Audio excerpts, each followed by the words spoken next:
Hi, this is Tom with Rocket Restorations, and today we have a very unique opportunity to compare three 1969 Chargers. Yes, all three of these cars are 1969 Dodge Chargers.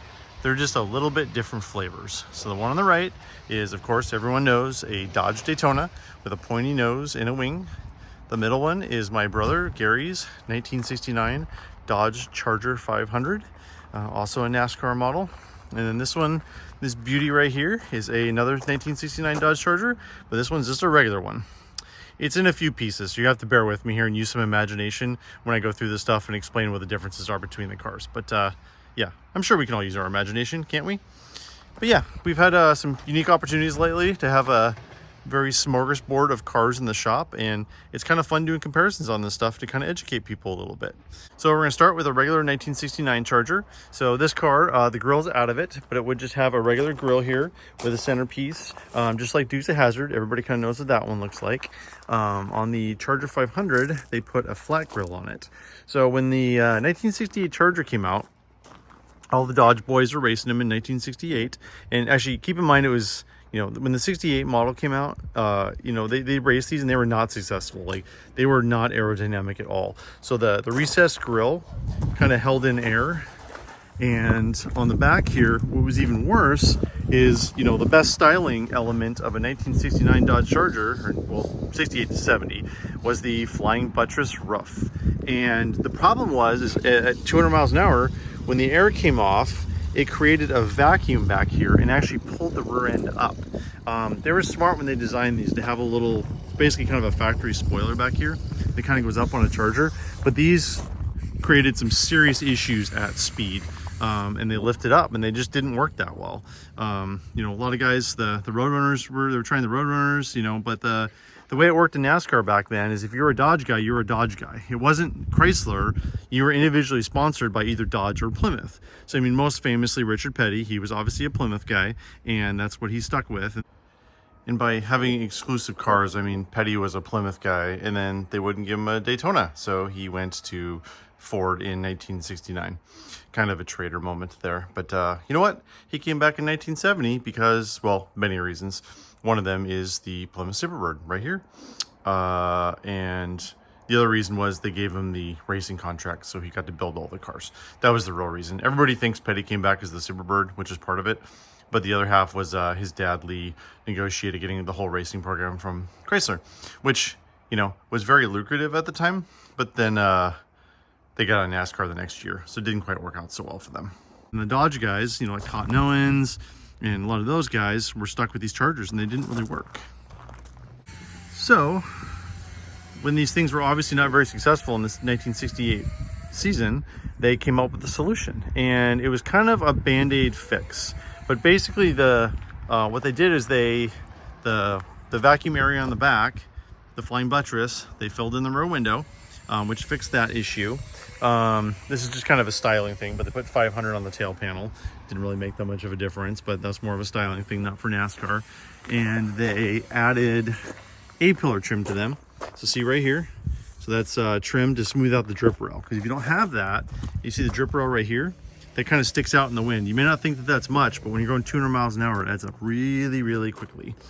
And then also on the 500, they flushed out the grill. So what they did is, instead of having the recessed grill like the 68, 69 Charger that everybody knows and loves, they used a 1968 Coronet grill, and they added a bunch of little pieces to it too. So they added little filler pieces here, so it was a flush grill, so that inset grill didn't basically suck in air and slow the car down.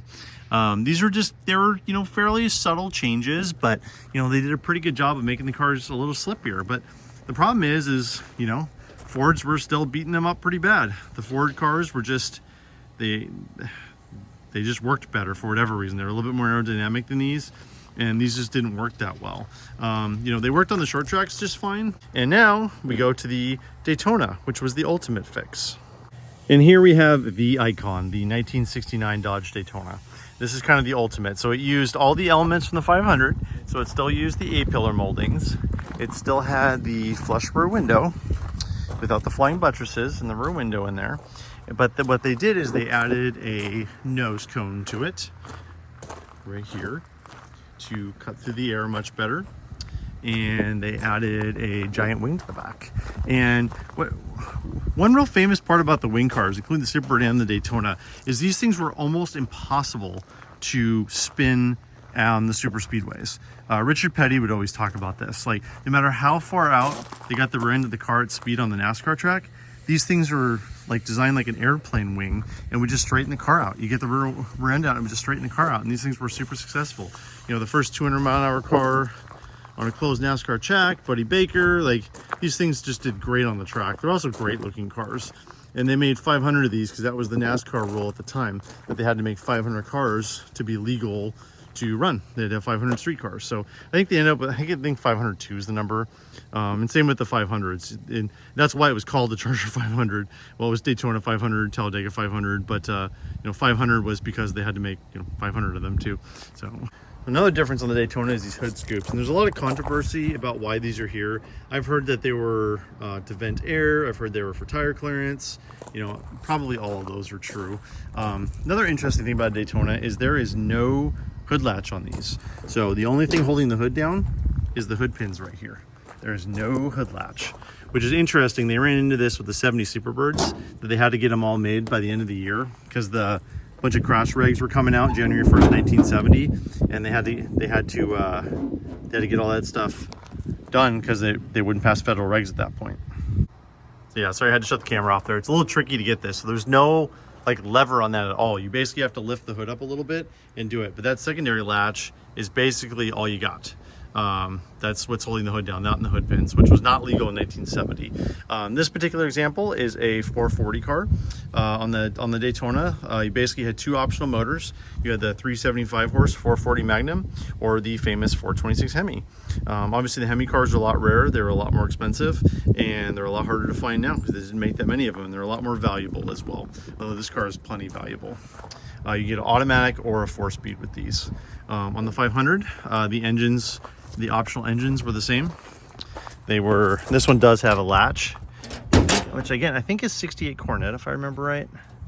And it's got a pull. So the latch there, and then a pull for that. And that's the same as a 69 Charger, I believe. And these were the same. They were 440 Magnum or 426 Hemi, 4-speed or automatic. One thing that's, not very many people know this, when they first started making 500s, they were all Hemi cars, because they're like, well, we're gonna make them for NASCAR, we're gonna make them all Hemi cars, but they couldn't sell them. They were too expensive. They didn't end up, you know, being that popular, so they ended up making the 440 optional to make them a little bit cheaper. This car is pretty cool. This is my brother's car. Funny thing is, it actually came from the Ben Snowbar estate, which is the property I bought. Ben Snowbar used to live here.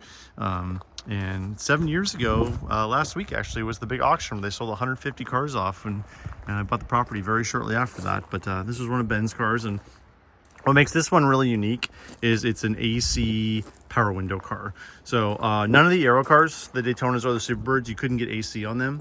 And I believe the reason was they just didn't think they could cool well enough, because there just wasn't, you know, there's not that much, you can't get that much air in there. I mean, it goes to the box to the front. I mean, you can see this is all boxed really nicely to get air to the radiator, but they just didn't move that much air. 500, they didn't care because it was the same as a Charger. So as long as you had a 440 automatic, you get AC. You could not get AC with 444 speed or a 426 Hemi. The compressor didn't clear the air cleaner on the Hemi. So that's what makes this car really unique. I believe there's only 6 AC power window 500s made out of the approximately 500 that they made. My brother actually drove this thing cross country 5 years ago to the Aero car reunion. He put 7,000 miles on this in 3 weeks, which is pretty impressive. This just came in for a little bit of work. Just had the front seats redone. Rear seats were already pretty nice.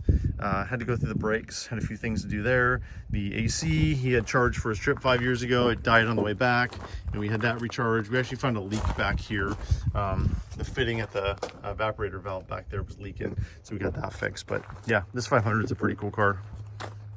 So there you go. There's the differences. So you got a 1969 Charger, regular one, the 1969 Dodge Charger 500, and a 1969 Dodge Daytona, all in a row. You don't get a chance to get these lined up side by side like this very often, so it's kind of a unique opportunity to do this. So, all right, well, this Daytona is getting delivered tomorrow, so I need to go give it a test drive. We had some training leaks on this we've been trying to fix. I think we got most of them taken care of. So this car's got a Wing Warrior sticker on it too. Pretty cool. Black interior. Tack. This is our customer John's. Really like this car. Ooh, ladybug. Hey, buddy. All right, well, this is Tom with Rocket Restorations. Just want to thank everybody for watching. I really appreciate it. The channel's been growing really fast lately. We're getting, we picked up 150 subscribers this weekend. I'm pretty excited about that. So thanks everybody for watching, and we'll talk to you soon.